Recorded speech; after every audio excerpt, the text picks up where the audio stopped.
مومنو اللہ سے ڈرو جیسا کہ اس سے ڈرنے کا حق ہے، اور مرنا تو مسلمان ہی مرنا، اور سب مل کر اللہ کی ہدایت کی رسی کو مضبوط پکڑے رہنا اور فرقے فرقے نہ ہو جانا، اور اپنے اوپر اللہ کی اس مہربانی کو یاد رکھنا جب تم ایک دوسرے کے دشمن تھے تو اس نے تمہارے دلوں میں الفت ڈال دی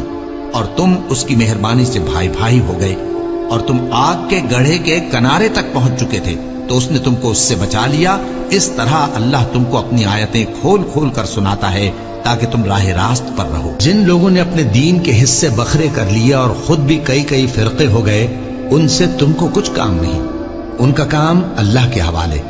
پھر جو کچھ وہ کرتے رہے ہیں وہ ان کو سب بتائے گا۔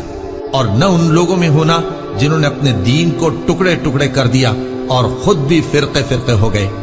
ہر فرقہ اسی میں مگن ہے جو اس کے پاس ہے، اور اس شخص سے بڑھ کر بات کا اچھا کون ہو سکتا ہے جو اللہ کی طرف بلائے اور عمل نیک کرے اور کہے کہ میں مسلمان ہوں۔ اور اللہ کی راہ میں جہاد کرو جیسا جہاد کرنے کا حق ہے،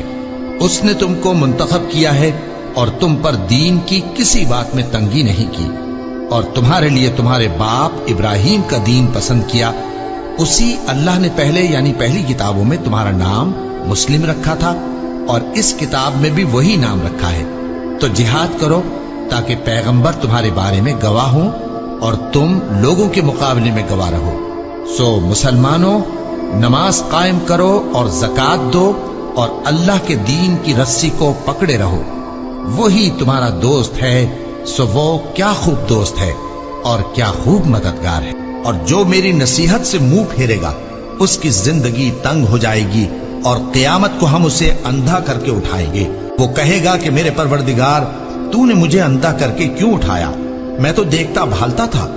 اللہ فرمائے گا کہ ایسا ہی چاہیے تھا، تیرے پاس ہماری آیتیں آئیں تو تو نے ان کو بھلا دیا، اسی طرح آج ہم تجھ کو بھلا دیں گے۔